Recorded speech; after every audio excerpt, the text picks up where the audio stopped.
Hello दोस्तों, क्या आप लोगों को भी रिएक्टिविटी सीरीज याद करने में मेरी तरह प्रॉब्लम होती है?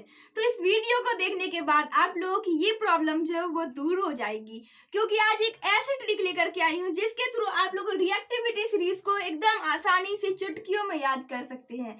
तो चलिए बिना देर किए वीडियो को शुरू करते हैं। देखिए, सबसे पहले आप लोगों को ये नाम तो पता होगा, पोटेशियम, सोडियम, कैल्शियम, मैग्नीशियम, ये तो है ही रिएक्टिविटी सीरीज। सबसे पहले समझ लेते हैं रिएक्टिविटी सीरीज होती क्या है।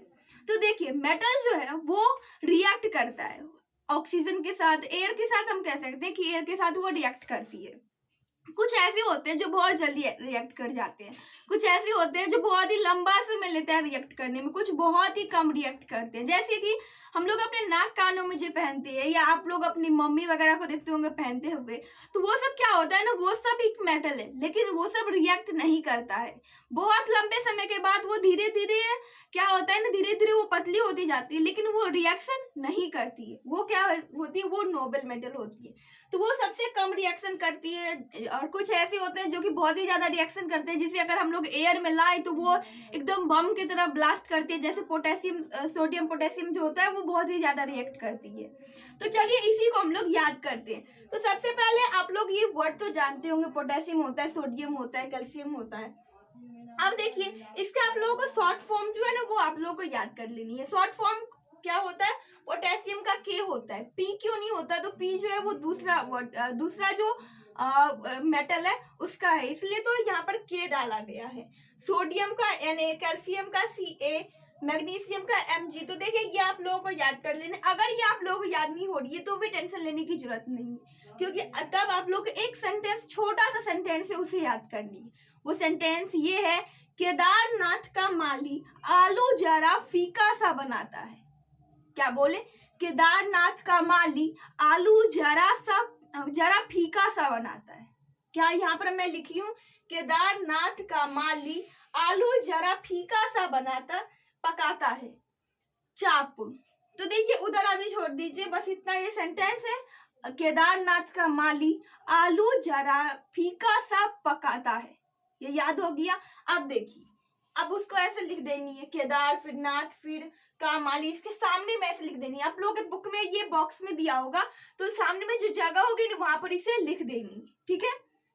अब देखो, के से क्या होता है, के से होता है पोटेशियम, फिर Na से क्या होता है, सोडियम होता है, Ca से क्या होता है, कैल्शियम होता है। कुछ कुछ ऐसे इसमें है जो कि शुरू का वर्ड पूरा, वो जो शॉर्ट फॉर्म है वो पूरी तरीके से मैच नहीं करती है।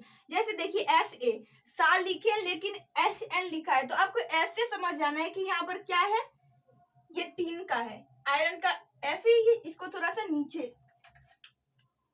ये इसका है, ठीक है। तो आपको थोड़ा सा ये देखना है कि यहाँ पर बस कुछ ऐसे वर्ड है, जैसे यहाँ पर देखिए जरा लिखिए, बट यहाँ पर क्या होगा, ZN है, तो जेड से समझ लेना है कि ये किसका है, हमारा जिंक का है।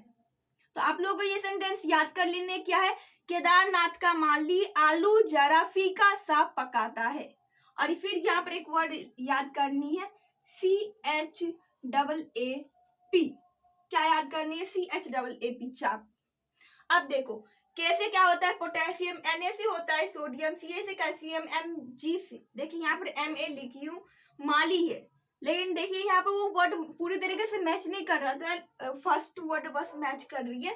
तो इससे आप लोगों को याद रखनी है, Al से एल्युमिनियम, Z से जिंक, Fe से आयरन, SA लिखा है, जबकि यहाँ पर SN होना चाहिए। उससे टीन होता है, PH से होता है लेड होता है, और H से हाइड्रोजन होता है, ठीक है। हाइड्रोजन जब मैं पढ़ी थी उस टाइम शायद हाइड्रोजन नहीं थी, अभी लगी है हाइड्रोजन, क्योंकि इसमें हाइड्रोजन जो है वो मेटल नहीं है, बट बुक में दिया जाता है तो ये लिखना पड़ता है।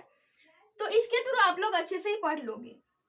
Potassium, sodium, calcium, magnesium, aluminium, zinc, iron, tin, lead, hydrogen, copper, mercury, silver, gold and platinum.